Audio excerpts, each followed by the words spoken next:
رفقا خوش اومدید. اینجا چنل آکتور شناسیه.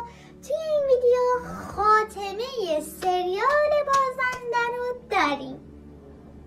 قبل از هر چیز اگه از اکسپلور میای کانالمون رو سابسکرایب کن، زنگوله رو هم بزن تا از اولین کسایی باشی که از ویدیومون با خبر میشه. همچنین لایک هم فراموش نشه. پرونده بازنده رو مختومه اعلام میکنم. داستان از این قراره که کاوه برای اینکه مشکلات اقتصادی و مالی شرکتش رو حل کنه این نقشه بچه دزدی رو میکشه و به خاطر نزدیکی زیادی که به آوا داره بهش اعتماد میکنه و ماجرای دزدیده شدن بچه رو براش شرح میده. اما غافل از اینکه آوا با منصور در ارتباطه و همون اول همه چیز رو برای منصور توضیح میده و منصور هم بهش میگه از اون صحنه فیلم بگیر که خود کاوه بچه رو میاره و به آدم رو با تحویل میده از دم آسانسور. و اما این میونه پولا رو هم بالا میکشن و کاوه دیگه نمیتونه کاری انجام بده.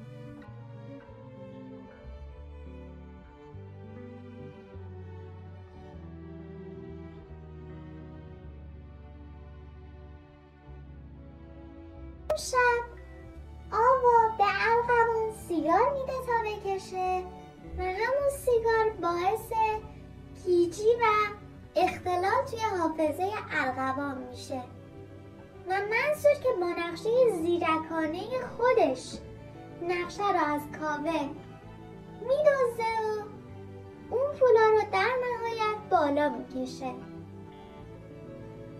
از نقطه ضعفی که این فیلم داشت این بود که از روی یک کتاب ساخته شده بود با نام زن همسایه که خیلی تونستن انتهاش رو حدس بزنن که چه اتفاقی قراره بیفته. خلاصه داستان بازنده قسمت 8 رو براتون آوردم. اینجا آدمربا رو در ابتدای فیلم نشون میده که اسمش فرهاده و به خاطر بیپولی سالها تو زندان میمونه و فلشبک میخوره زمانی که میره بچه رو میدزده و فرهاد داره با کاوه صحبت میکنه و از اینجا متوجه میشیم که همه چیز زیر نظر کاوه است و انگار وسطش کاوه رو میاد دور میزنه و پولا رو میبره و کاراگاه رو میبینیم که در حال بازجویی از زنیه که تنها سر نخشه که متوجه میشه فرهاد داداش این خانومه و این خانومم از هیچی خبر نداره تا اینکه به کارگاه خبر میدن فرهاد به خواهرش زنگ زده و بهش میگن خودتو سریع برسون و قرار میشه خانومه بره تا بچه رو تحویل بگیره دم مترو و باز هم فرهاد زرنگ پلیسا رو دور میزنه و یکی دیگر رو جای خودش میفرسته.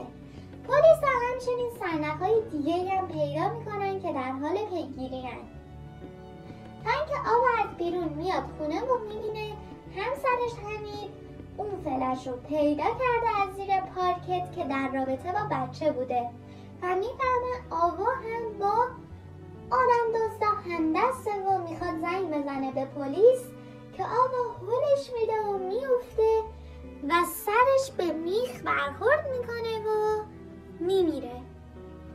تا اینجای ویدیو ممنونم از اینکه همراهمون بودی ولی کل داستان همونی بود که براتون در ابتدا شرح دادم.